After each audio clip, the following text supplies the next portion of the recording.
يباركنا بركاتنا يدنا نقول ما لهم بركات يقولوا صلاة بسخلنا يكون آمين. آمين. يو نفلتنا رئيسنا نقرأ قدسان كبرى قدسان نادر زلنا كابتن قرأ قدسان كعمي زم عصرت ما أرقاتنا نري زلنا نايتم عصرت ما أرقات عرس تخامي نسها سكان نسها نفس نسها لبنا إلنا جميرنا لنا نسها نفسنا نري زلنا أفتنا نسها نفسي ما أرق وش تخوينم انت يركو انتي زرزرنا النزرنا بحلفة حبتا أنا ناي نبعت صدق نبعت بخمي يركب حزن بخمي يركب منفساوي حزن زملكتن علماوي حزن زملكتن سقا حزن زلماوي حزن زبل دوماوي ناي زابير ويدومو منفساوي حزن زلو دومي قدام يرينا نيرنا يا منتاي أفتو نسحا نفس وش تزركب خافتم زركبو معرقات ويصدقاتات مالتيو حبتا أنا ناي نبعت صدقا قصيلو خلاي حبت كوناني التي لمعت نريو حبت كوناني حبت كوناني كم زانا كوناني زبس كم زانا خالي ترقم كي تصدقوا كوناني جزا مالتيو كوناني مجزائي كون جو كوناني كحبو لنقص جزءات كا النقص حبو مزن متحف كوناني خبات الله ب حنا أنا قرأت هاي ذي خنس كوناني مالت تخوناني جهنم كوناني جهنم زبل فرد مستحازيو إن نفساوي حابتي كفت كون يعني كفتم أب أرجع نفس ويدقمو أرجع نفس خوينا مزرقوهم كبسان زرقوهم صدقات حدا رأسها مجزأيو كونني مالت رأسها مجزأ مالتيو ناكرسنا علامة حدا نتأيو رأسها مجزأيو توانا رأسها مجزأ تعبي ناكرسنا علامة رأسها مجزأيو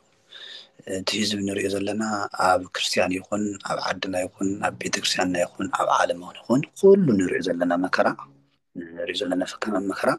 سب رأسو كاب مجزأ بزي مجزأ ويدقمو زمسء مكرا فتنايو كل نريو زلنا مالتي سب رأسو تزقز نيرو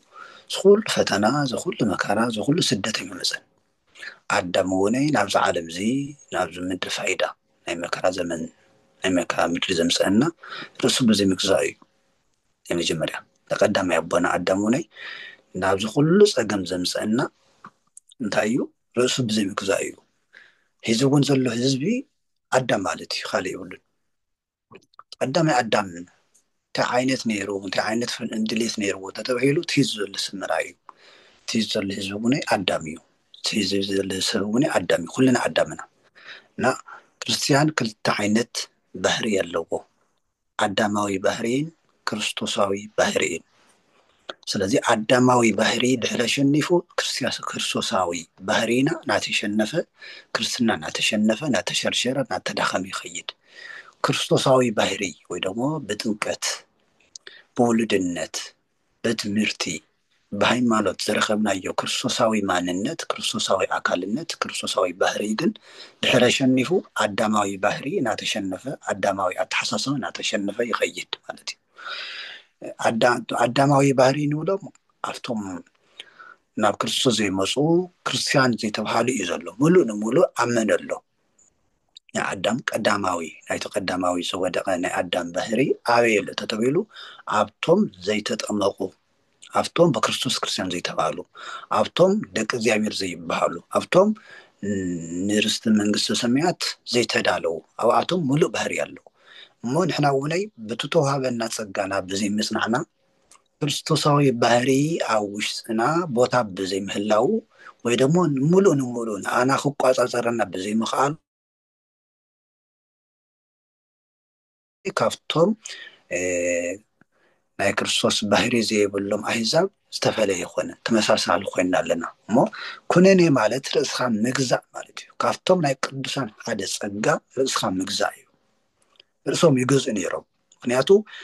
ምንነ ባህሪና ከቢድ እዩ መልሓስና ከቢድ እዩ ዓይንና ከቢድ እዩ እዝንና ከቢድ እዩ حسابنا خبيو زي بزيابير حيله زي تجزيو دليتنا نايود سب بهري كبير سبزخونه مرز خمزخونه مصحف قدس ينقرنا مو مصحف قدس تيبت عقوس سب كاب حيال يبلس كابتي نختمع زجز خع منفسو زجز سب يبلس يلنا مصحف مسالي مراف 10 شديشته قطري 30 كلتن مالتي تزدخونكم مصحف مسالي مراف 10 شديشته قطري 30 كلتن عقوس كاب حيال يبلس عبالالصا حيال زبل الله بمسارح ديو بقلبت ديو بطبب ديو حيال بهالله ግን ካብቲ ሓያል ዝበሃል ዕጉስ ይበልፅ ሓደ ቀፂሉ እንታይ እዩ ካብቲ ንከተማ ዝገዝእ ከዓ መንፈሱ ዝገዝእ ይበልፅ ይብለና ዓብይ ማለት እዩ ሰባት ርእሶም ከይገዝኡ ዓዲ ክገዝኡ ይኽእሉ እዮም ዓዲ ክነመሓድር ክብሉ ይኽእሉ እዮም ሰባት ንርእሶም ከይገዝኡ ቤተክርስትያን ክነመሓድርና ክብሉ ይኽእሉ እዮም እንታይ ይብል ቅዱስ ጳውሎስ ንርእሱ ዘይገዝአ ቤተሰቡ ዘይመሓደረ ህዋሳቱ ዘይመሓደረ ካሊእ ከመሓድር እየ ንካሊእ ክምህር እየ ንካሊእ ኣብነት ክኾን እየ ከም ተሎ ከመይ ይኸውን ንባዕሉ ዘይገዝአ ንባዕሉ ብሓቂ ዘይተመላለሰ ንባዕሉ ብሓቂ መንገዲ ኣርኣያ ክኸውን እንተዘይኽኢሉ ከመይ ገይሩ ንካሊእ ህዝቢ ንሓቀኛ ሓጢኣተኛስ ንሓቀኛ ከመይ ገይሩ ክገዝኦ ይኽእል ከመይ ገይሩ ክምህሮ ይኽእል ማለት እዩ ሓሳዊ ንሓቀኛ ሰብ ከመይ ገይሩ ክመክሮ ኣብ ፀልማት ዘሎ ንኣብ ብርሃን ዘሎ ከመይ ገይሩ ክመክሮ ኣብቱ ዘይኮነ መንገዲ ዘሎ ንቱ ኣብ ትክክለኛ መንገዲ ዘሎ ከመይ ገይሩ ክመክሮ ይኽእል እዚ እሞ ካብቶም ንክርስትና ንኣና ተዋሃበ ፀጋ ሓደ ርእስኻ ምግዛእ እዩ እሞ ቅዱሳን ዙ ርእስኻ ምግዛእ ብተግባር ይገልፅዎ ንኣቶም ተዋሃበን ንኣና ተዋሃበን ሓደ እዩ ግን ንሳቶም ብተግባር እንታይ እዩ ምሳሌ ክርስቶስ ብተግባር ኣርእዩና እንድዩ ናተፀረፈ ኣይፀርፈን ኣይመልሰን ፀርፍዎ ከለዎ ኣይመለሰሎምን መፅሓፍ ቅዱስ ከመይ ዝብለና እንተይፅዕልዎ ይፀዓሎሙ ናፀረፍዎ ስቕ ኢሉ መን ይኽእሎ እዚ ንሕና ንኽእሎ ዶ ኣብ ሰዓት እዚ ንኽእሎ ንኸውን እዚ ቅዱሳን ዝተኸተልዎ ናይ ክርስቶስ ባህሪ እዩ ናይ ክርስቶስ ተግባር እዩ ናይ ክርስቶስ ተግባር እዩ ምሳሌ 16 ቁፅሪ 32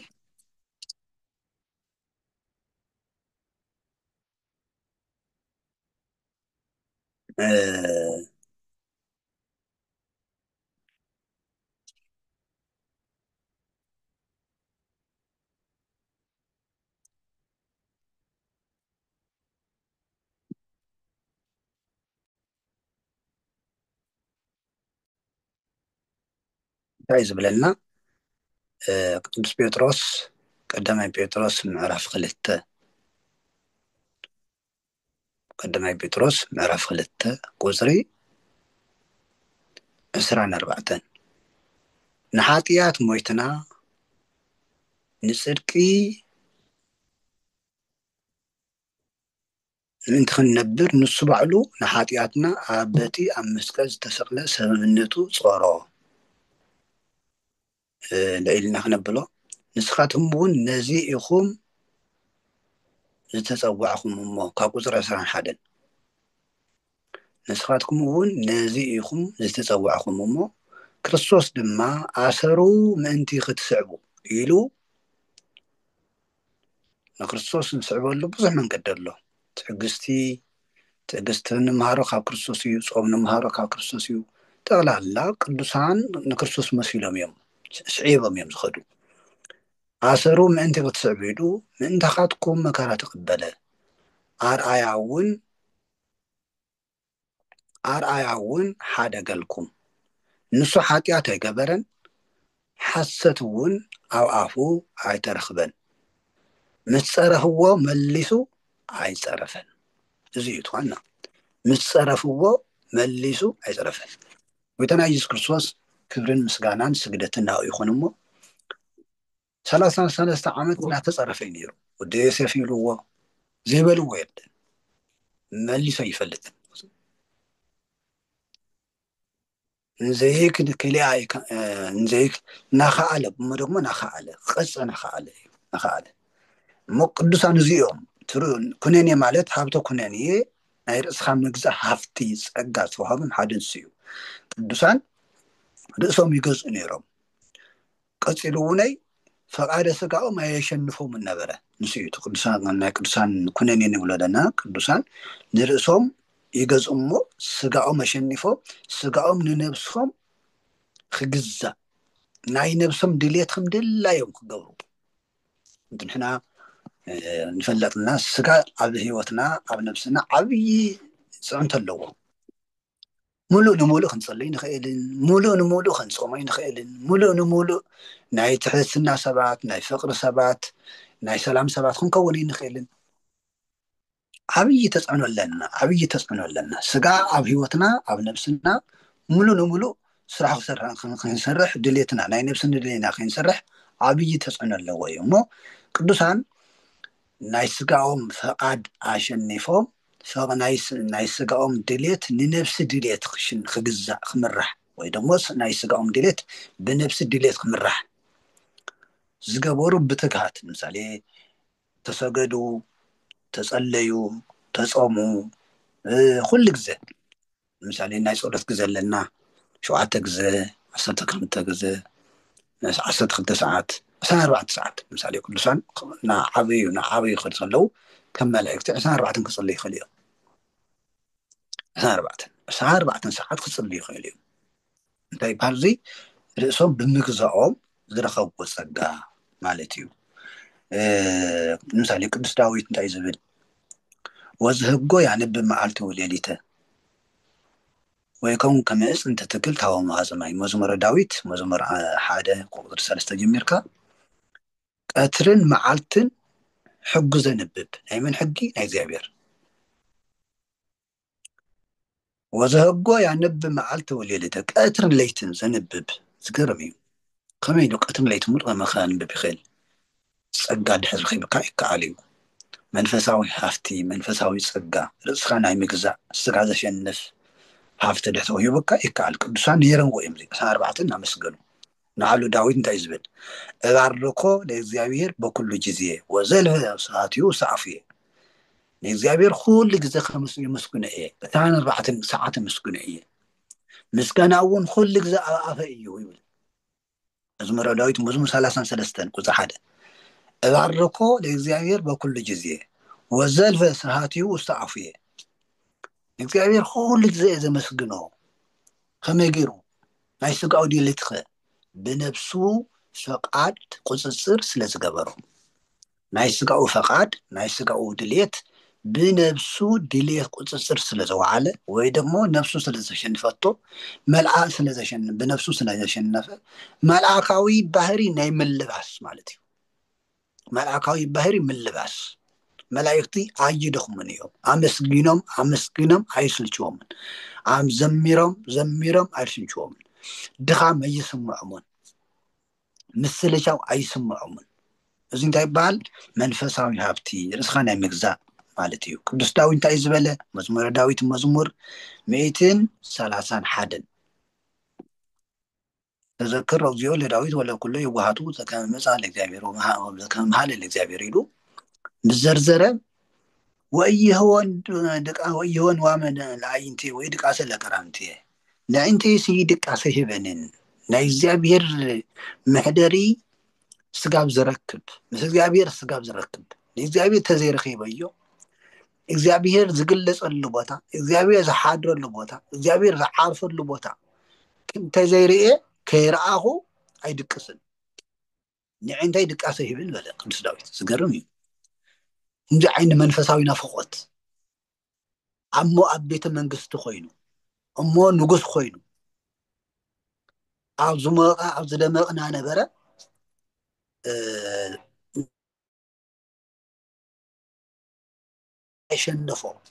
كيشنفو كويتو قصاصرو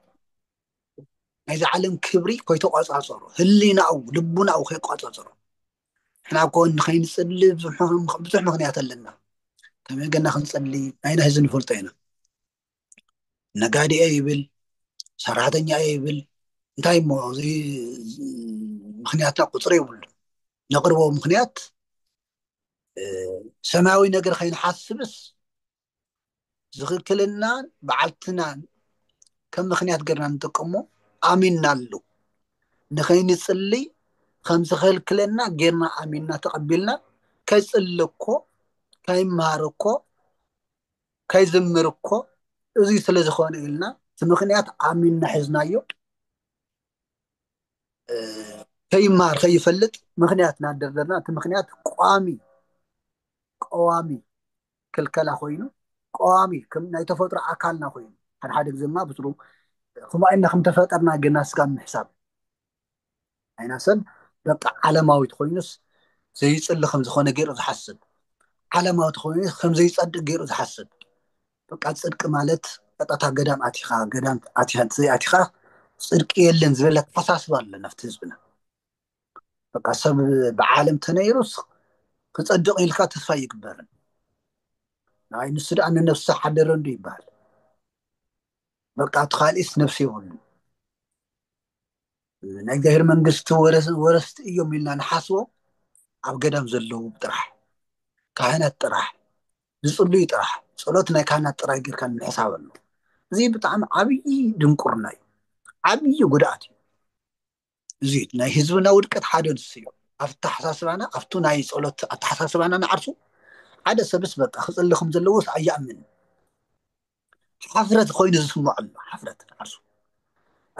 ኣብ ማእዲ ቀሪቡ በስመ አብ ኢሉ ባሪኹ ንክበልዕ ዝሕፍር ክርስቲያን ኣሎ እንዳ ሰብ ከይዱ በስመ አብ ንክብል ዝሓፍር ኣሎ እንዳ ሰብ ከይዱ ዝቀረበ ማእዲ በስመ አብ ኢሉ ንክበልዕ ዝሓፍር ህዝቢ ኣለና ብኡ ስለ ዝመፀና እዩ ግልፂ ዝኾነ ማለት እዩ እንታይ ማለት እዚ ዝኾነ እዚ ናይ ሰይጣን መጋረጃ እዩ ሰይጣን ዘጋረደና እዩ ናይ ስጋ ፈቃድ ጥራይ እዩ እሞ ንርኢ ኣለና ዳዊት ናይ ዓለም ሰብ እዩ ብሓዳር ዘሎ ሰብ እዩ በዓል ሓዳር እዩ ኣብ ልዕሊ ሓዳሩ ከዓመይ ናይ ህዝቢ መመሓደር እዩ ህዝቢ ዝመርሕ እዩ እሞ እንታይ ይብል ኣሎ ናይ እግዚኣብሔር ምሕደር ዝኾነ እግዚኣብሔር ዝውለደላ ቤተ መቅደስ ከይረኣኹ እግዚኣብሔር ድምፁ ዘስምዐላ ቤተ መቅደስ ከይረኣኹ እግዚኣብሔር ዝዓርፈላ ቤተ መቅደስ ከይረኣኹ ኣይድቅስን በለ ንዓይንተይ ድቃሰ ይህበንን በለ ብጣዕሚ ዝገርም እሞ እግዚኣብሔር የሕፈሮን ተገሊፅሉ ራእይ ተገሊፅሉ እግዚኣብሔር ኣበይ ከም ዝወለድ ርዩ ናሁ ሰማዕናሁ በኤፍራታ ወረከብናሁ ሰኡመ ገዳም ንበውእ እንከሰ ውስጥ ኣብያተ ይሁድ እግዚኣብሔር ወንሰግድ ውስተ መካን ሃበ ቆመ እግረ እግዚእነ እንሆ ኣብ ኤፍራታ ሰማዕናዮ ረከብናዮ ድሕሪ ህዚ ናብ ገዛኡ ክንኣቱ ኢና ኣብቱ ንሱ ዝቆመሉ እውን ክንሰግድና ኢሉ መስኪሩ ፀሎቱ ተሰሚዑ ማለት እዩ መፅዋዕኡ እግዚኣብሔር ተቐቢሉሉ ማለት እዩ እሞ ካብቶም ርእሶም ዝገፁ ነበሩ ሓደ ቅዱስ ዳዊት እዩ ንስኻ ናይ ምግዛእ ሃብቲ ካብ ተቐበለ ሓደ ቅዱስ ዳዊት እዩ ቅዱስ ዳዊት ንሱ ሃብተ ናይ ርስኻ ናይ ምግዛእ ሃብቲ ረኺቡ ድቃስ ተቃዋይሙ ናይ ዓለም ምቾት ተቃዋይሙ ኣብ ምቾት እናሃለወ ናይ ዓለም ክብሪ እናሃለዎ ናይ ዓለም ክብሪ ንዒቑ ንእግዚኣብሔር ቀትርን ለይትን ዘገልገለ እሞ እግዚኣብሔር መስኪሩሉ ከም ልበይ ዝበለ ሰብ ረኸብኩ በለ እግዚኣብሔር ክምስክረሉ ኮነ ረከብክዎ ለዳዊት ብእስየ ምእመነ ዘከመ ልብየ ከም ልበይ ዝኾነ ሓሳቢ ዝገልፀሉ እዚኢና መዝሙረ ዳዊት ብዝበለፀ ኣገልግሎት ንጥቀመሉ እግዚኣብሔር ከም ልበይ ማለት እግዚኣብሔር ዝሓሰቦ ዳዊት ተናጊርዎ ወይ ደግሞ እግዚአብሔር ዝሓሰቦ ዳዊት ፈሊጡ ማለት እዩ እግዚአብሔር ንዳዊት ሓሳቡ ገሊፅሉ ማለት እዩ ንሕና እኮ እግዚአብሔር እንታይ ከም ዝሓሰበልና ይንፈልጥ እግዚአብሔር ሂወት ንሓሰበልና ንሕና ሞት ንመርፅ ንኸውን እግዚአብሔር ክብሪ ንሓሰበልና ንሕና ሓሳር ውርደት ንሓስብ ንኸውን ዳዊት ግን እግዚአብሔር እንታይ ከም ዝሓስበሉ እንታይ ከም ዝሓስበ ፈሊጡ ተረዲኡ ተገሊፅሉ ንእግዚአብሔር እናገልገለ ይነብር ነበረ ሞት ሓደ እስኻ ናይ ምግዛእ ፀጋ ሓደ ንሱ እዩ ማለት እዩ ንሱ እዩ እንታይ እዩ كاو نايتو رأسها مجزاء مالن تاي مالتي تهلنا سب خلت عينت خفتني خيديو دقاوي فتن الله وسطاوي فتن الله ካብ ዓለም ዝመፅእ ፈተና ኣሎ ካብ በዓልትና ከዓ ዓርሶ ስጋና እውን ፈታኒ እዩ ስና ክርስቶስ ከም ዝነበለና ፀሩ ለሰብ ሰብኣብየቱ ንሰብ ፀላኢቱ ቤተሰቡ እዮም ማቴዎስ ወንጌል ምዕራፍ 10:36 ንሰብ ፀላኢቱ ቤተሰቡ ክኾኑ እዮም እዚ ቀዳማይ መጀመርያ ህዋሳትና እዮም ህዋሳትና ንባዓልትና ፀላኢትና እዮም ወይ ደግሞ ፀላእ ክኾናና ይኽእል እዮም ምሳሌ ሓደ ሰብ ሰሪቕ ድዩ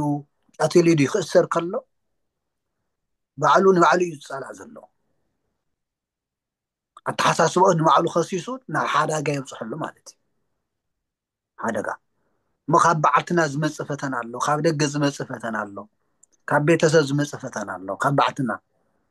ሰብ ንባዕሉ ተገዚኡ ቀፂሉ ካብ ደገ እውን ክፍተን ይኽእል እዩ ብደገ ሰብኣይ ብሰበይቱ ሰበይቲ ብሰብኣያ ወለዲ ብደቆም ኣሕዋት ንክመእኩም ዮሴፍ ብሓዋቱ ተፈተነ ያዕቆብ ብሓው ከም ተፈተነ ኣብየል ብሓው ብቃየል ከም ተፈተነ ትእማር ብሓዋ ብኣምኖን ከም ተደፈረት ከም ተፈተነት ሶስና በቶም ናይ ቤተ ክርስቲያን ናይ ቤተ መቅደስ አገልገልቲ ካህናት ከም ተፈተነት በቃ ብዙሕ እዩ ኣብ መጽሓፍ ቅዱስ ዘለው ናይ መጽሓፍ ቅዱስ ሰባት ብቤተሰቦም ይፍተኑ ከም ዝነበሩ ደጋዊ ፈተና ኣሎ ደጋዊ ፈተና ፈተና ብክልተ መልክዕ ክንሪኦ ንልና ካብ ደጋዊ ፈተና ወይ ደግሞ ካብ ነፍስና ወፃኢ ዝመፅእ ፈተናን ካብ ውሽጥና ዝመፅእ ፈተናን ምሳሌ ለኩም ተባሃለ ካብ ደገ ፈተና ምሳሌ ናይ ኣዳም ፈተና ሔዋን እያ መጀመርያ ኣዳም ንርእሱ ገዚኡ ንሰዓትዩ ናሃለወ ብሔዋን እዩ ተፈቲኑ ብሔዋን ተፈቲኑ ይነበር ነበረ ፈቲኑ እዩ ነዚ ከዓ መጽሓፍ ቅዱስ ክንረጋገፅ ከለና ቅድም ዝተፈጠረ ኣዳም እዩ ድሓር ከዓ ሔዋን እያ እሞ ከምኡ ከዓ ሰበይቲ እያ ተታሊላ ትእዛዝ ጥሓሰት እምበር ኣዳም ኣይተታለለን ይብለና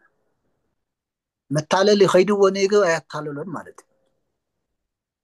ብጣዕሚ ዝገርም ቀዳማይ ጢሞቴዎስ ምዕራፍ 2:14 ሰበይቲ እያ ተታሊላ ትእዛዝ ጥሓሰት እምበር ኣዳም ኣይተታለለን ኣዳም ተታላለ በመን እዩ ብሔዋን እዩ እምበር ዲያብሎስ ኣዳም ቀጥታ ኣያታለሎን እዩ ኣቦታት ክናገር ከለው ኣዳም ኩሉ ግዜ ጸሎት ኣቋሪጡ ይፈልጥን ንሰይጣን ግዜ ይሃበሉን ወይ ደግሞ ምስ ኣራዊት ምስቱ ተመል ዝናገገረሉ ግዜ ኣይነበሮን ስለዘይነበሮ ዲያብሎስ ብእባብ ድዩ ብካሊእ መልክዕ ከታልሎ ይኽኣለን ተዘራርብዎ ከነጋግሮ ይኽኣለን ሔዋን ግን ናይ ጸሎት ክፍተት ነይርዋ ሰዓታ ግዜኣ ብጸሎት ኣይትጥቀምን ነይራ እና ኣብቲ ዘይትጽልየሉ ግዜ እዩ ሰይጣን ኣታሊልዋ ማለት እዩ ብኣዳም ምክንያት እዩ ብሔዋን ምክንያት እዩ ኣዳም ተፈተነ ማለት እዩ ብካሊእ እውን ኢዮብ እውን ብሰበይቱ ተፈቲኑ ኢዮብ ስጋ መወዳእታ መጽሓፍ ቅዱስ ከም ዝለና ኢዮብ ብእግዚአብሔር ኣብ ልዕሊ እግዚአብሔር ኣይበደለን ኢሉ መጽሓፍ ቅዱስ ኣይበደለን ኩሉ ፈተና በፅሕዎ ሰበይቱ ፈቲናቶ ዕርኽቱ ቤተሰቡ ጎራውቱ ይፈትንዎ ነበሩ ፈተና እንታይ እዩ ኣብ ልዕሊ እግዚአብሔር ክዕምፅ ኣብ ልዕሊ እግዚአብሔር ዝኾነ ቃል ክዛረብ ስም እግዚአብሔር ክራገም ይኹትኩትዎ ነበሩ ምስ እግዚአብሔር ከባእስዎ ዘይገበርዎ ፃዕሪ የለን ተንፈተውቱ ዝነበሩ መጽሓፍ ቅዱስ ይብል ኢዮብ ኣብ ልዕሊ እግዚአብሔር ኣይዓመፀን ይብለና ኣይበደለን ይብለና ካብ ዕለታት ሓደ መዓልቲ በዓልቲ ገዝኦ እንታይ ዝበለቶ እስከ ማእዝየኑ እስከ መዓዝኻ እግዚአብሔር ይመስገን እናበልካ ክትነብር ባርኮ ለእግዚአብሔር ንስኻ ኣብተን ሓያሾ ሓንቲ ኢኺ ከምቱ በረከት ዝሃበና ተቐበልናዮ ፈተና ክበና ከሎ እውን ክንቅበለና ንበረከት እዩ ኢዮብ ኣሸኒፍዎ ክርስቲያን ወብዛሓት ዘለና ክርስቲያን እውን ክንፍተን ንኽእል ኢና ፈተናታት ኣለዉ ኣብዚ ትሪ ብዙሕ መልክዕ ፈተና ኣሎ ፈተና ግን ንበረከት ክገብረልና ክንፀንዕ ኣለና ንበረከት ክገብረልና ክንፀንዕ ኣለና ሓሳባትና ምእንታን ስብስብ ክብለልና እዚ ብደጋዊ ፈተና ብተፈላለየ መልክዕ ተምሂርኩም ትኾኑ ኢኹም ትኹነኔ ዝብል እሶም ምግዛእ ካብ ደገ ምምፃእ ካብ ውሽጦም ይምፃእ ቅዱሳን ግን ኣሸኒፎም ንእግዚኣብሔር እናመስገኑ ዝነበሩ እዮም እሞ ካብ ደገ ዝመፀ ፈተና ኣሎ ኣብዚ ዘለኹም ሕዚ ኩልኩም ተፈተንቶም ትኾኑ ብዝበለፀ ርእስና ብፀሎት ክነረጋግእ ተዘይኽእልና ኣብ ሰዓት እዚ ከዓመይ ናይ ዓድና ዘሎ ኩነታት ናይ ኢትዮጵያ ዘሎ ኩነታት ናይ ዓለም ዘሎ ኩነታት ከቢድ እዩ ስለዚ ክርስቲያን ግን ክረጋጋእ እዩ ዝግብኦ ብፀሎት ክረጋጋእ ኣለዎ ኣብ ውሽጢ ኣብ ዝኾነ ይኹን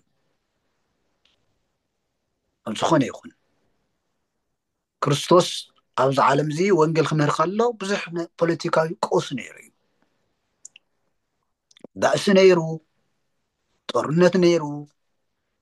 ንንሕድዶም ይበኣሱ ነይሮም ዝተፈላለየ ቡድን ነይሩ እዩ እሞ ክርስቶስ ግን ወንጌል ዝሰበኸሉ ከምዚ እዩ ኣብ ሰዓት እዚ እዩ ንህዝብና እንታይ የድልየ ወንጌል ዓለም ኣብ ዝቐወሰሉ ግዜ ዓለም ብሓጢኣት ኣብ ዝተዋሓጠሉ ግዜ እንታይ የድሊ ወንጌል የድሊ እንታይ የድሊ ጾም የድሊ እንታይ የድሊ ጸሎት የድሊ እንታይ የድሊ ጽሙና የድሊ እንታይ የድሊ ርእስኻ ምግዛእ የድሊ ክርስቲያን ከም ውሕጅ ከም ማይ ሰቂሉ ይፈስስን ከም ዘይተገደበ መሓዘባ ይኮነን ክርስቲያን ናብ ዝወሰድዎ ዝውሰድ ኣይኮነን ናብ ዝወሰድዎ ዝውሰድ ክርስቲያን ኣይኮነን ክርስቲያን መስተውዓሊ እዩ የስተውዕል ይሓስብ የስተንትን ይመርፅ ነገራት ብእግዚኣብሔር ዓይኒ ይርኦም ብመንፈሳዊ የስተውዕሎም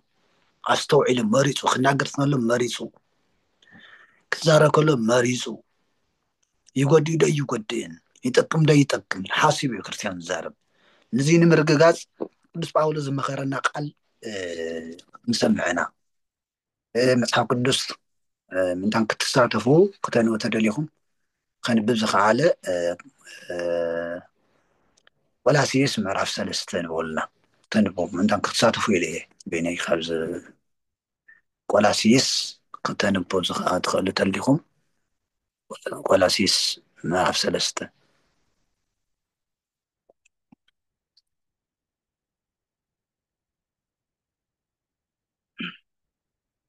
ከንብብ ዝኸኣለ ተልዩ ወይ ኣነ ከንብልኩም እየ ኣብ ዘይትኽእሉ ዘንብብ ስበሎ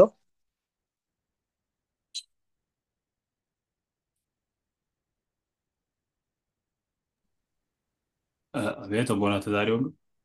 እወ ቆላስይስ ምንታነ ክንሳተፍ ቆላስይስ ዘንብብ ሰብ ተልዩ ቆላስይስ ምዕራፍ 3 ዘንብብ ሰብ ተልዩ እሺ ዘውፃኽን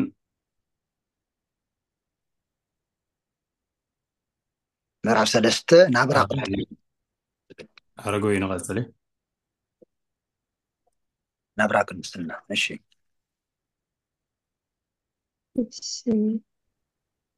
ቆላስይስ ምዕራፍ 3 ናብራ ቅድስና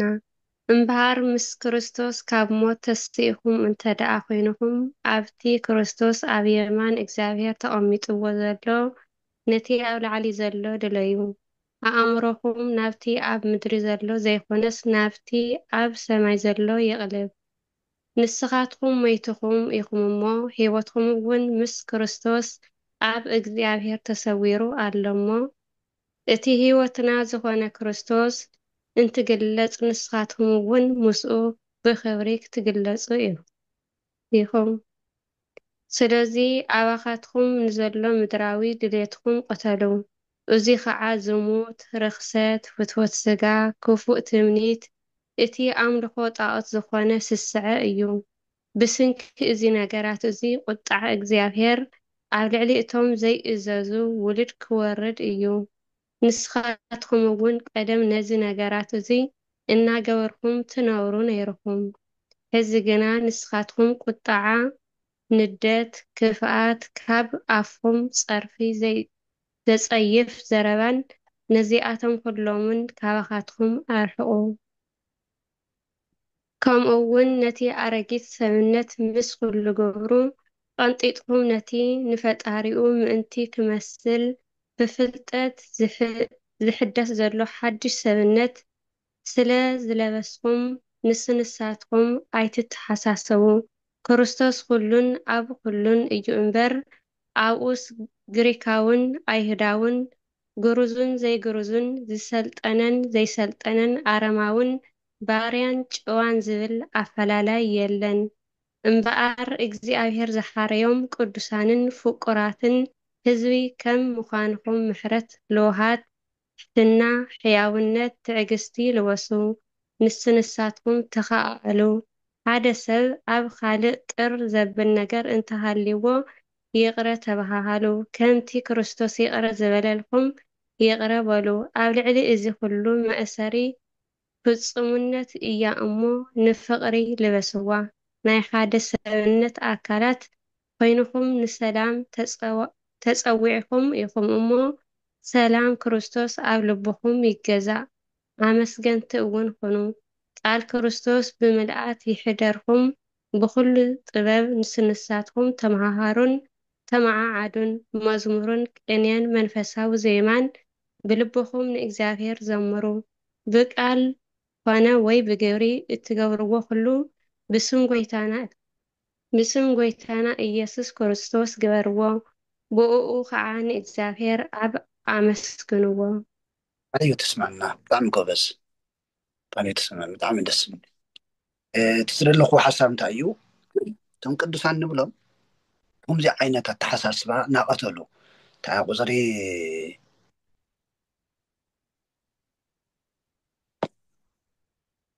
5 ዘላ ንስያ ተዋና ስለዚ ኣባኻትኩም ንዘሎ ምድራዊ ድልየትኩም ቅተሉ ትብለላ። ሓደ ግዜ ትቅተሉ ዝብል ስምቕ ተራእዩ ኣይኮነን ድልየትኩም ይቅተሉ እዩ ማለት እዩ። ብመንፈሳዊ ህይወትኩም ምሽናፍ ማለት እዩ። እቶም ቅዱሳን ንብሎም ዘለና ትሃብተ ኩነኔ ዝብለና እዞም እዚኣቶም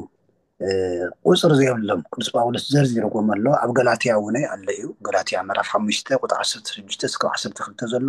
ናይ ስጋ ድልየት ካልእ እዩ፣ ናይ መንፈስ ድልየት ዘርዚርኩም ዝነገረና ምዚ እውን ቅዱስ ጳውሎስ ተመሳሳሊ እዩ። እዚ ብጣዕሚ እዚኣቶም ንሪኦም ዘለና ብምሎም ሂዘ ኣብዚ ዓለም እዚ ኣለዉ፣ ኣብ ሕብረተሰብና ኣለዉ፣ ኣብ ዘመን ዘለና ክርስቲያን ኣለዉ። እንታይ ኣሎ? ዝሙት ኣሎ፣ ቅትለት ኣሎ፣ ርክሰት ኣሎ፣ ፍትወት ስጋ ኣሎ፣ ክፉእ ትምኒት ኣሎ፣ ኣምልኮ ጣዖት ኣሎ፣ ስስዕ ኣሎ። እሞ እዚኣቶም እንታይ እዮም ዘፍርዩ? እዚኣቶም ካብዚኣቶም እንታይ ዝርከብ ተተባሃለ ቀጥታ ቅዱስ ጳውሎስ ኣቕሚጥዎ ብሰንኪ እዚ ነገራት እዙይ ቁጣዓ እግዚኣብሔር ኣብ ልዕሊ እቶም ዘይእዘዝ ውሉድ ክወርድ እዩ። ካብ ጦርነት ሰላም የለን። ሓፂር ክንርዳእ ዝግበአና ካብ ምክርኻር ከምዚ ዓይነት ዞመ ተዘርዚሮም ዘለዉ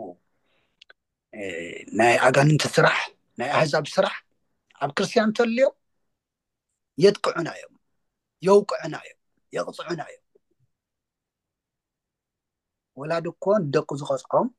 ማለት ነቱ ናይ ስርዓት ዘመን ማለት እየ ነቱ ወላዲ ዘይምጥን ኣሰራርሓት ቆልዓ ተሰሪሑ እኮ ይቕፅዕ እዩ እኮ። እግዚኣብሔር ንኣና ቀፅዕና ኮይኑ ንባህሪኡ ዘይስማማዕ ተግባር ኣብ ሂወትና ንስምና ነቲ ስሙና ዓርሱ እግዚኣብሔር ቀናኢ ኣምላኽ እንድዩ? ቀናኢ ኣምላኽ እዩ መፅሓፍ ቅዱስ። እግዚኣብሔር ቀና እዩ። ክርስቲያን እናተባሃልና ስሙ ተሸኪምና እዞም ነገራት እዚኣቶም ኣብ ሂወትና ተልዮ እግዚኣብሔር ኣይቀፅዐናን ኢልኩም ከይትታለሉ። እግዚኣብሔር ኣይሕስን እዩ እዞም ቅዱሳን ንብሎም ዘለና ካብዚ ዓይነት ሂወት ርእሶም ዝገዙ እዮም። እዞም ነገራት እዚኣቶም ካብ ሂወቶም ዘርሓቁ እዮም፣ ኣውፅኦም ዝጓሓፍዎም እዮም። እዚኣቶም ጓሓፋት እዮም። ሂወትና ዘራክሱ እዮም፣ ቅድስናና ዘራክሱ እዮም፣ መንፈሳዊ ሂወትና ዘራክሱ እዮም። እዚኣቶም እቶም ሕጂ ተዘርዚሮም ዘለዉ ዝኩሉ ሕንፍሽፍሽ ንብል ዘለና ቅልው ዝኩሉ ቅልውላው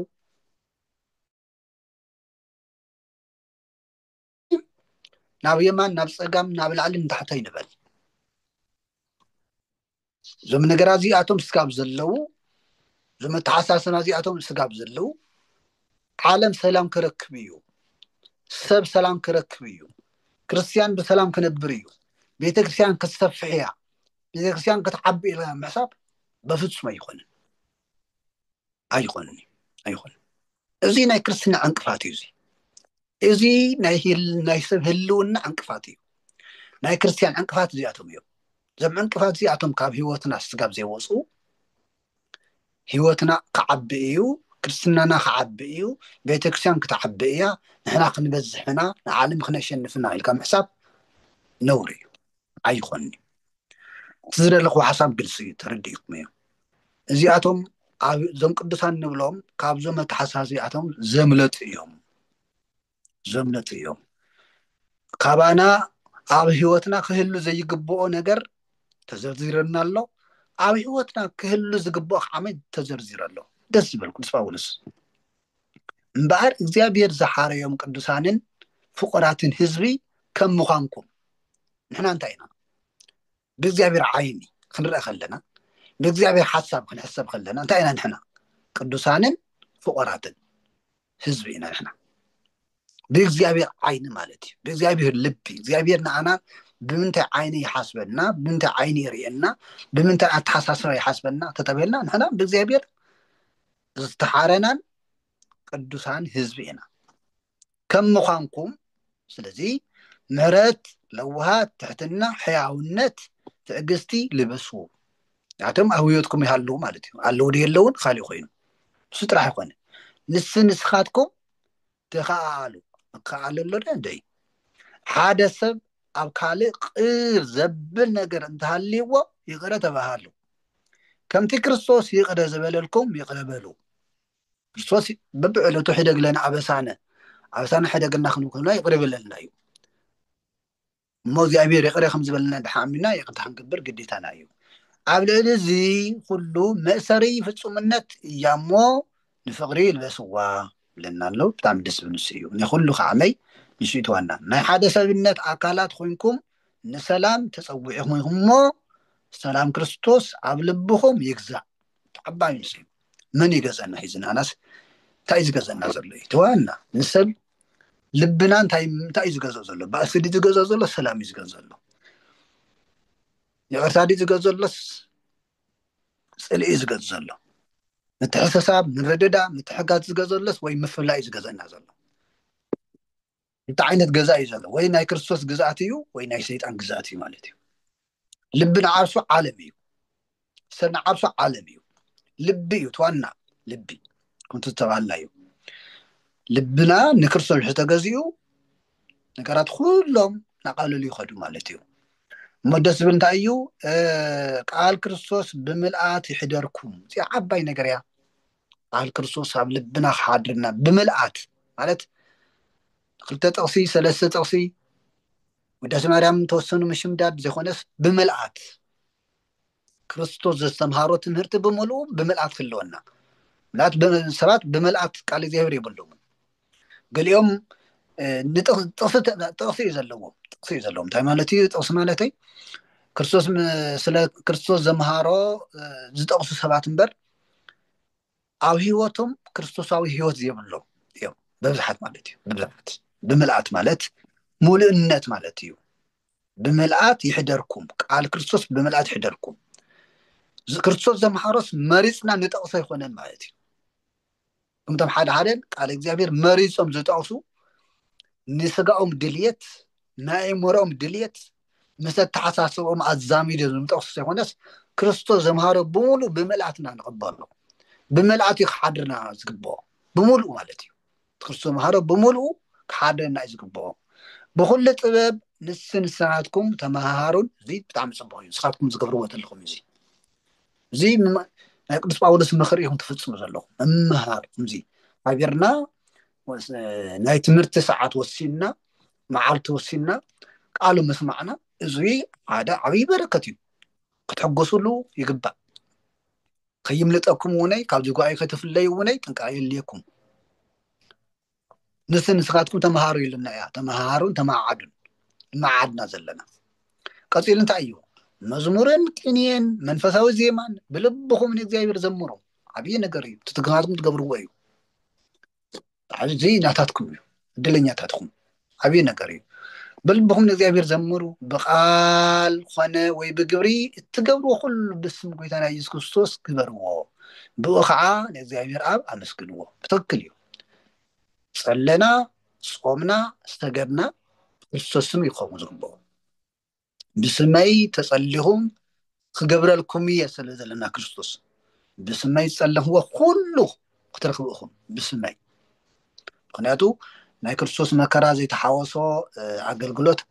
ስለ ዘይኮነ ናይ ክርስቶስ መከራ ዘይተሓወሶ ጸሎት ስለ ዘይኮነ ጾም ጠቕላላ ማለት እዩ ሞ ሰዓት ወሲደልኩም ይመስለኒ ይቅርታ ሓደ ከንበልኩም ከተቃልል እየ ብዛዕባ ናይ ውሽጣዊ ፈተና ናይ ስጋን ናይ ነብስን ፈተና ኣሎ ገላትያ ምዕራፍ 5 ትፈልጥዎ ኢኹም ኩሉ ግዜ ትምኒት ስጋ ምስ መንፈስ መሳርት እዩ መንፈስ ከዓ ምስ ድልየት ስጋ መሳርት እዩ ይብለና ገላትያ 5:16-22 ካልእ ከዓ ቅዱስ ጳውሎስ ብነ ሂዝቡነይ ኣብ ሮሜ 8:12 እምበርከስ ኣሕዋተይ ዕዳ ኣለና ግና ከም ፈቃድ ስጋ ክንነብር ንስጋስ ኣይኮንናን ከም ፈቃድ ስጋ እንተነበርኩም ክትሞቱ ኢኹም ነቲ ተግባራት ስጋ ብመንፈስ انت قتلكم وغنا بهوت ክትነብሩ ኢኹም ኩሎም እቶም ብመንፈስ እግዚአብሔር ዝምርሑ ንሳቶም ውሉድ እግዚአብሔር የሞሞ ይብለና ስለዚ እዚ እትዋና ስና ክንመልኽ ስና ክንገዝእ ካብ ቅዱሳን ንምሃሮ እዚ እዩ ኩንቱ ክርስቶስ ዘምሃረና ኩንቶም ቅዱሳን ዘምሃረና ካብ ቅዱሳን ንምሃሮ ወቅቱ እውን እዩ ናይ ጾም ግዜ እዩ ርእስና ንገዘሉ እዩ ርእስና ብጾም ርእስና በአርሞሞ ሰይጣን በብዙሕ መልክ ክፍትነና ይኽእል እዩ ግን ጽሙና የለና ትዕግስት የለና ቃል እግዚአብሔር የለና ክርስቶስ ከም ዘምሃረና ማርያም ሰሃረት መቃልተ ዘይና ይሃይድዋ ቅዱስ ያባርያቆስ ናትሪን ከአርሞ ትዕግስት ከመ ማርያም ወደሳግዚእነን ዘይብል ከም ማርያም እህተ አልዓዛር ትዕግስትን አርሞሞን ንጥሪ አርሞሞ ትዕግስትን አይልብዩ አርሞሞ ናይ አፍዩ ማርያም ማሕፍታ ማርታ ክትሓምያ ከላ ክትኸሳ ከላ መልሲ ሃበት እዚ ሓደ ዕብየት ናይ ክርስትና ንኽንምሃር ከለና ዝኾነ ሰብ ክፍትነና ይኽእል እዩ ፍትና ሓውና እንታይ ቀሺ ትብል ቀሺ ትሽትቲ ባሕታዊት ዝሳልቁ ሰባት ዘለው ይኽእል እዮም ኣብ ዓለም ዘለው ኣብ ጸልማት ዘለው ሰብ ክጽሊ ከሎ ዝሳለቁ ጸሎት ዘይተረድኦም መንፈሳዊነት ዘይተረድኦም ልብኦም ተሸፈነ ልብኦም ተዓጽወ ሰባት ክጽልዩ ይኸልኹም ክጽልያ ከለኽን መጽሓፍ ክተነባ ከለኽን በቃ ምጽላይ ማለት መነኩሴ ምዃን ገይሮም ዝሓስቡ ቀሺ ምዃን ገይሮም ዝሓስቡ ሰባት ክህልው ይኽእል እዮም እሞ ነዚ እንታይ ይመልሱ ትዕግስቲ ይመልሱ ዝምታ ይመልሱ አርሙሞ ይመልሱ ማርያም ገለ በለትን እያ ሉቃስ ወንጌል ምዕራፍ 10:42 ከም ተቐመጠ ሉቃስ 10 ማርያም ንሳይ መለሰትን ጌታ ግን መሊሱላ ወይታ መሊሱላ እሕና ወነይ ወይታ ይመልሰልና ኢና ንብል ማርያም ሰሃረት መክፈልተ ሰናይ ዘይሃይድዋ ማርያም እኮ ዘመረጠቶ ማንም ዘይወስዳ አጋንንተ ዘይወስድዋ ብውዳሴ ከምቲ ድዩ ብኻልእ ድዩ ዘይውሰዳ ናይ ዘለዓለም ህይወት ያ መሪፃ ብለና ኢልዋ ንሕናትኩም ኣብ ዘለኹም ውነይ ቃል ትሰምዑ ዘለኹም ኩሉ ግዜ ኣብ ጸሎት ኣብ ኣገልግሎት ኣብ ጉባኤ ተሳተፉ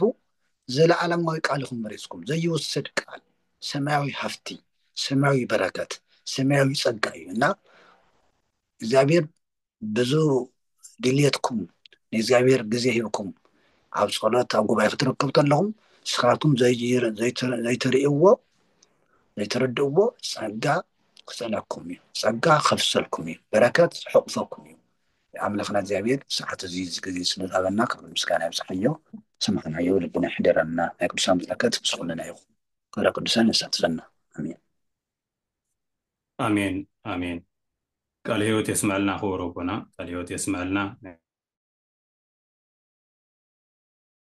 ተነሐሉና ከወመ ይፍለና ሆሮቦና ክብረት ያበልና آمين. آمين. እሺ በሰው መዝሙር ክንዝምር እሞ ብጸሎት ክዓጽውልና ክቡር ረበና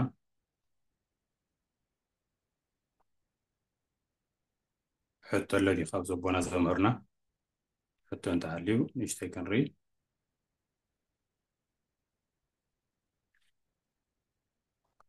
ሼር አሁን ሳምሰንግ ንሕቶ ዲ ወይስ ንመዝሙር ክፍቱ እዩ ዘሎ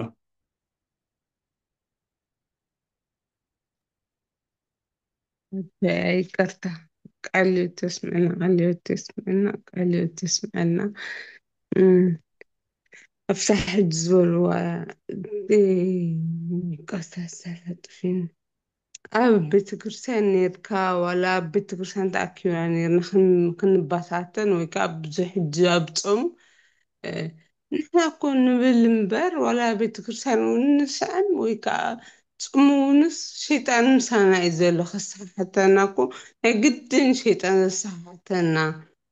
بحيل فتارينا نبر شيطانكم مش كلنا إزالو عبحر سبس شيطان اللو أنا دماغ مجر زابير يلو زلمة بس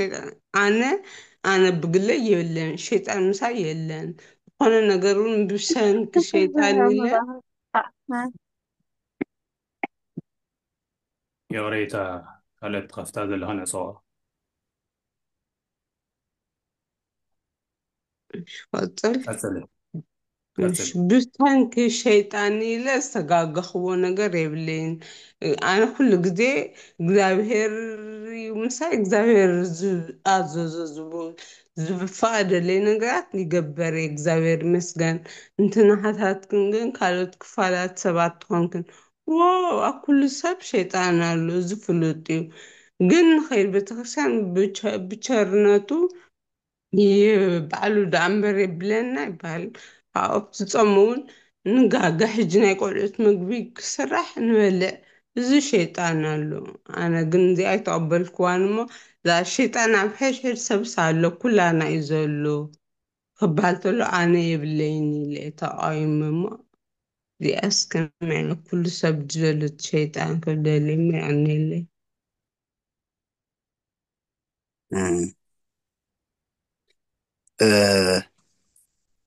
እንታይ ሕጂ ሰይጣን ከም እግዚኣብሔር ኣብ ኩሉ ዓለም ዝመልአ ይኮነ እዩ መልኣኽ እዩ ኣብ ኩሉ ዓለም ናይ ምብፃሕ ዓቕሚ ግን ኣለዎ ዓለም ኣብዚ ዓለም እዚ ማለት እዩ ናብ ኩሉ ናይ ምብፃሕ መፅሓፈ እዮም ምዕራፍ ሓደ ስለ ዘሎ ምዕራፍ ክልተ ምዕራፍ ሓደ ስለ ዘሎ ዓለም ቀልጢፉ ናይ ምብዛር ዓቕሚ ኣለዎ ያው መልኣኽ ስለ ዝኾነ ማለት እዩ ከም ኣብ ሕድሕዱ ሰብ ግን ሰይጣን ኣብቶም ኣሕዛብ ሕጂ ክንፈሊ ኣለና ክርስቲያን ማለት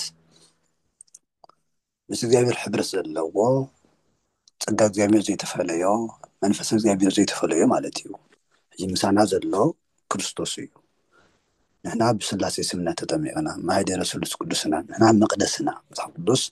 ቤተ መቅደስ እሞ ይብለና ናይ ቤተ መቅደስ ናይ ክርስቶስ ሕጂ እንታይ እዩ ዋናው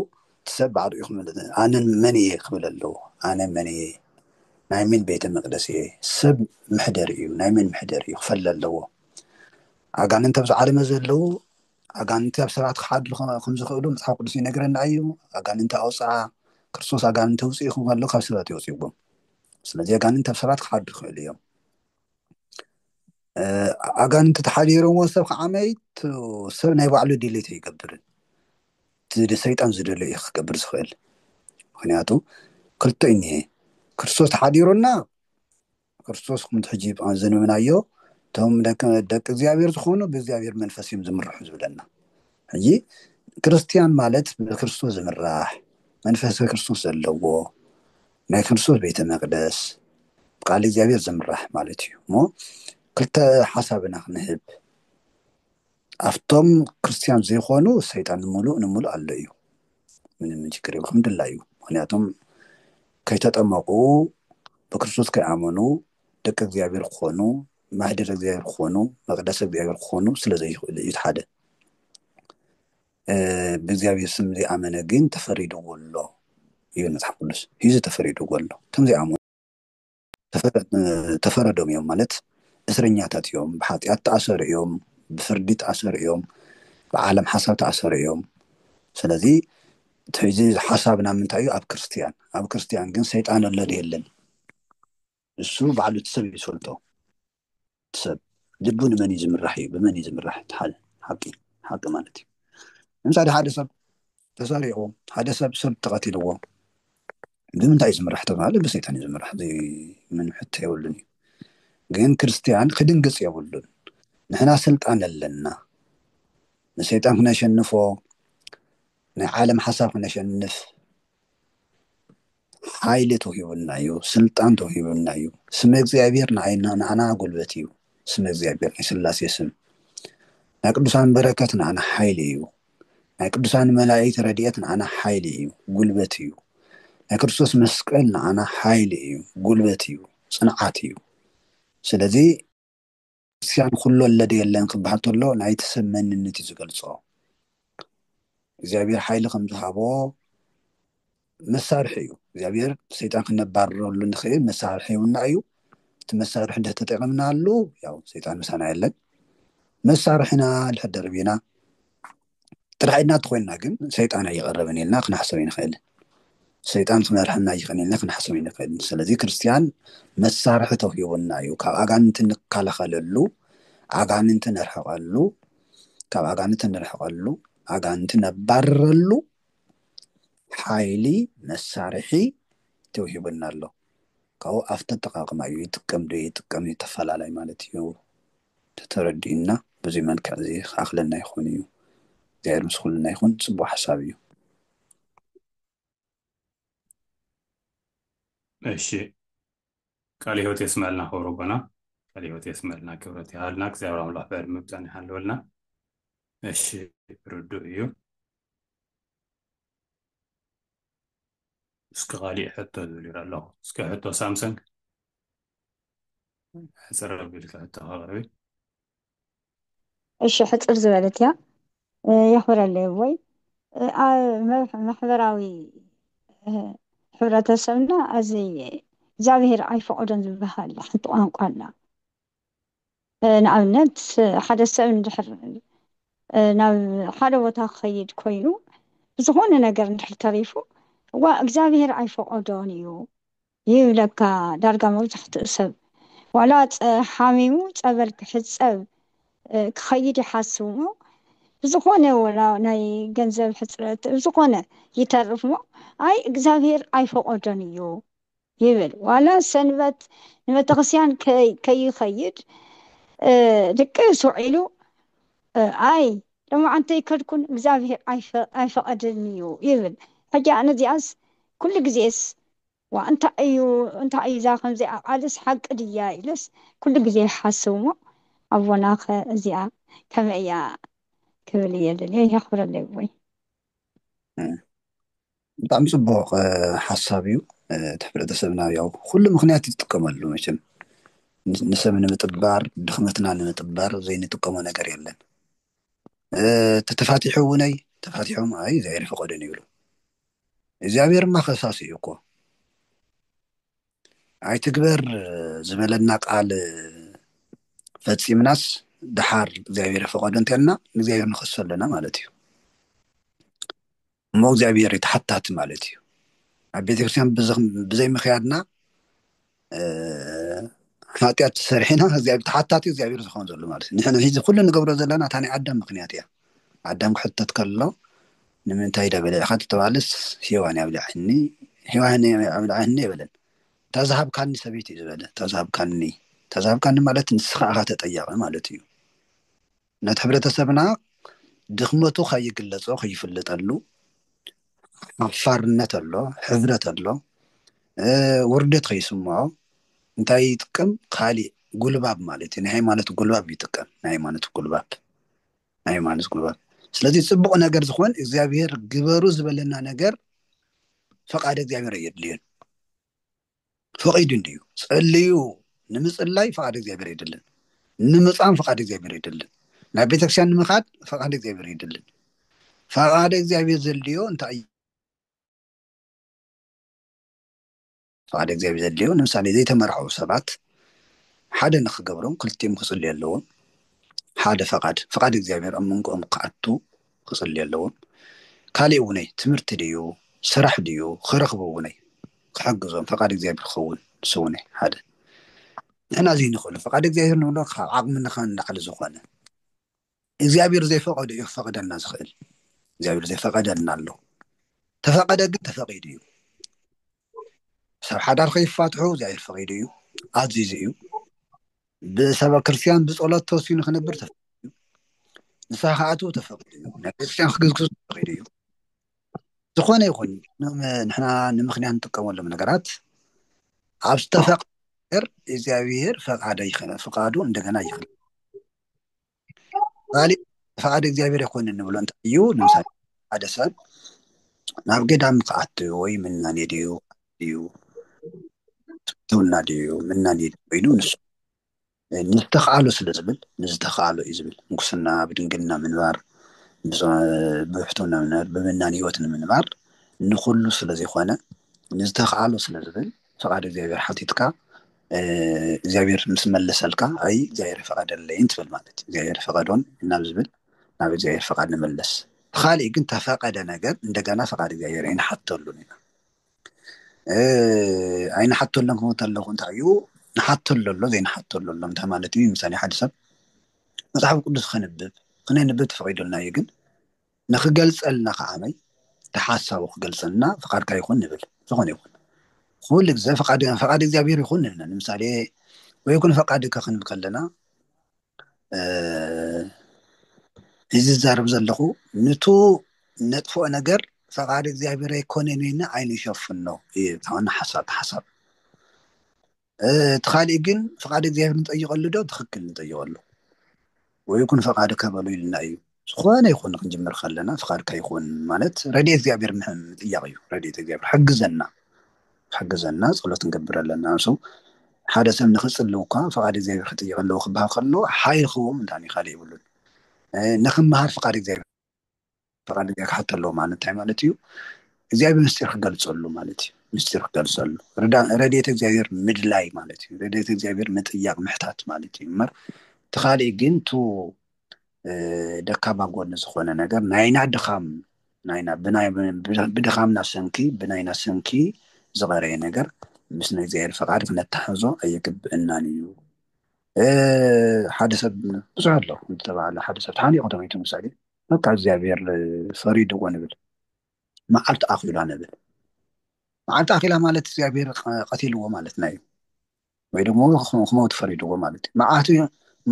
ተሓነቐ ሰብ መዓልቱ ስለ ዝኣኸለ ይኮነ ዝሞተ ባዕሉ ኣብ ርእሱ ተዘፈረደ እዩ ስለዚ መዓልቱ ተኣኺሉ ተሓኒቐ ተመይቱስ መን እዩ ተጠያቂ እግዚኣብሔር ኣይጥየቕን እዩ እግዚኣብሔር ማ ኣይትቕተል ኢሉ እዩ ኣይትቕተል ዝበለ ኣምላኽ እንደገና ንሕና ዘይሓሰብናዮ ወይ ደግሞ ብእግዚኣብሔር ዘይፈቅዶ መንገዲ ክንመውት ኣይደልን እግዚኣብሔር ድሌት የብሉ ፍቃድ የብሉን እሞ ከም ተባሃለ እዩ እቲ ናይና ድኽመት እቲ ናይና ድኽመትን ካሊእን ብናይ እግዚኣብሔር ፈቃድ ንሸፋፍኖ ኣለና እዚ ትክክል ኣይኮነን ኣወፃሊ ክነስተኻኽሎ ይግባእ ያው ሙሉ ንሙሉ ዘይተመሊሱ ቀሲልና ክንመልሶ ንኽእልና ግን ፅቡቅ ሓሳብ እዩ ይርሀበለ ቃለ ሕይወት የስመዐልና ክብሮ ኮና ቃለ ሕይወት የስመዐልና ክብረት ይሃበልና ነዊሕ ግዜ ሒዝናዮም ኢና እሺ ኣኽለና ይምባር ወዲና ኣለና ሕቶና መፀዊ መዝሙር ንዝምር ኣሕዋት ሕፅር ዝበለ መዝሙር ዝተዳለኽን ዝተዳለኹን ዝምር ኣሎ ዶ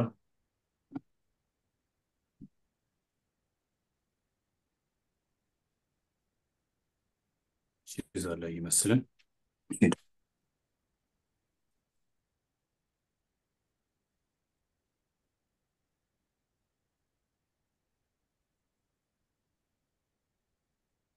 እሺ እሞ ከናይ ኣቦና መዝሙር ንጹም ሶመ ኢልና ክንዝምር ኢና እምበር በስመ አብ ወወልድ ወመንፈስ ቅዱስ አሐዱ አምላክ አሜን ንጹም ሶመ ونفكر بسيهني نصوم صومي ونفكر بسيهني ونتفكر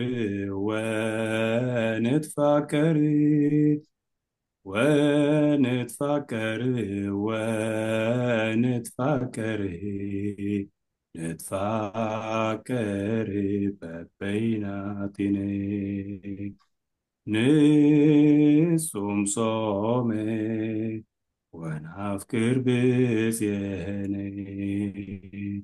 نصوم صومي ونفكر بسيهني ونتفكر ونتفكر ونتفكر ونتفكر نتفكر ببيناتنا نصوم صومي ونفكر بسيهني نصوم صومي ونفكر بسيهني ونتفكر ونتفكر ونتفكر ونتفكر نتفكر ببيناتنا آمين كبر المسكنة نكسر أملاخنا يكون لهم كل شيء عن زلالة معلم آمين شنباركو ربنا دينا لنا بصلاة يسوعنا آمين سبحان الجابير نزل سنة سنة ساعات وطعني كله فسامي كله مقابي كله مسيسي كله نحن جابير أجمير كاس بسم كنا نمسكنا كلنا نمسكنا جزي نصلاة جزي ناكل كل تزي نتمرت ساعات سنة كنا نمسكنا كلنا ساعات زي يبزي زي سمعنا يكال قبل بخنا صلى سعفنا نقال كاسمعو آمين مبارك يوتم بارك يوتم نسرح مبارك أمنا جاي سبعنا نبركة كبرنا نسرت هاتيات آمين صلتنا لمنا نتقبل سلام نذكرنا جلنا نقدم هاتياتنا لقلنا يزبنا نعدنا نبيت كرسياننا نعلم كل سلام برد متحكس لقلنا أمنا جاي نيزبنا نبعث نيزبنا خيات نيزبنا آمين نحن نسلام زمن نيرها زمن نتحكس زمن نمتحكس زمن لنا كبر قدسنا ساتفنا عسى قدسنا قبائنا بارخنا وزو أيزلكم لغير بارخكم بمير قدسكم نايكم سنة قدسان بركات نايكم قدسان خام نايكم قدسان سلقا يعدلكم أمنخنا جاب آمين سمعتنا يقال سنينا أيس مقدستي أنا مقستور استنقون سنعات من برتعني حبلنا آمين أبو نزل سميات أبو نزل سميات أبو نزل أونس يعني تقدس سمك تمسح منجستك ويكون فكادك بكم بسماء كما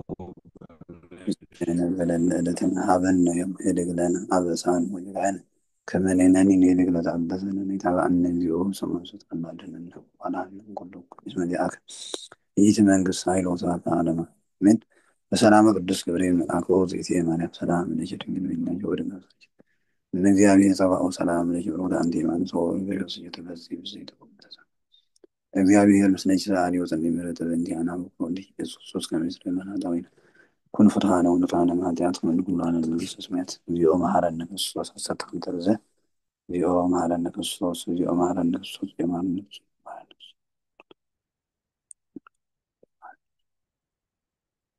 إذا هالي بسريته ولزي ما سقبت من تزتنا مريم جو ما هارنك الصوص من تزتنا مريم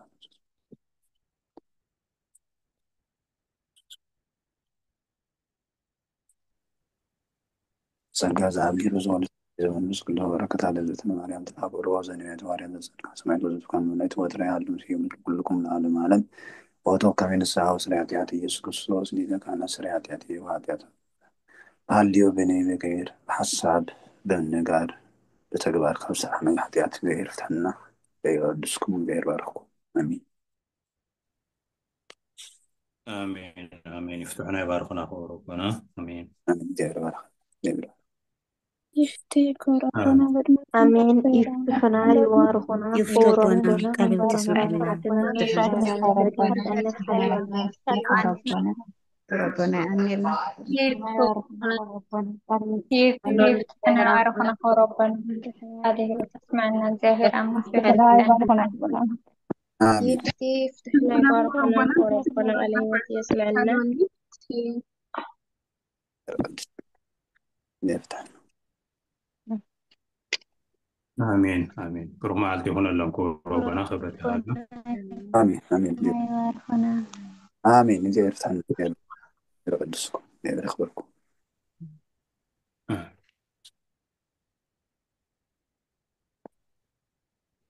ودينا لنا بروح معلتي بروح مشات يقرأ لنا ببزلنا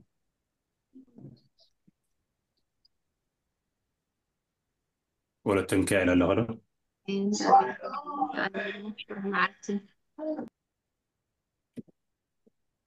سلام بيتي سلام بيتي سلام